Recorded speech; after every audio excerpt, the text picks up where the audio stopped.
সব পুরগুলো ভরে নেব পটলের ভিতরে।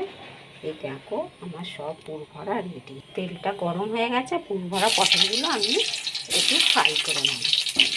সব একেবারে তেলেতে দিয়ে এবারে ফ্রাই করে নেব। পুর ভরা পটলগুলো ভালো করে ডিপ ফ্রাই হয়ে গেছে, আমি এবারে এক এক করে তুলে নেব। এবারে আমি মশলাটা ভালো করে দিয়ে কষে নেব। মশলাটা খুব সুন্দর কষানো হয়ে গেছে, তেল ছেড়ে দিয়েছে। আমি এবারে এতে জল অ্যাড করে দেবো। সেটা ফুটে উঠেছে, আমি এবারে পটলের দোরমাগুলো এক এক করে আমি সব একবারে ছেড়ে দিয়েছি। এবার এতে একটু ঘি অ্যাড করে দেবো। আমার রান্নাটা রেডি হয়ে গেছে, আমি এবারে পটলের দোরমাগুলো এক এক করে তুলে নেব। দেখো কত সুন্দর দেখতে লাগছে। দেখতে যত সুন্দর হয়েছে, খেতেও কিন্তু খুব দুর্দান্ত হবে।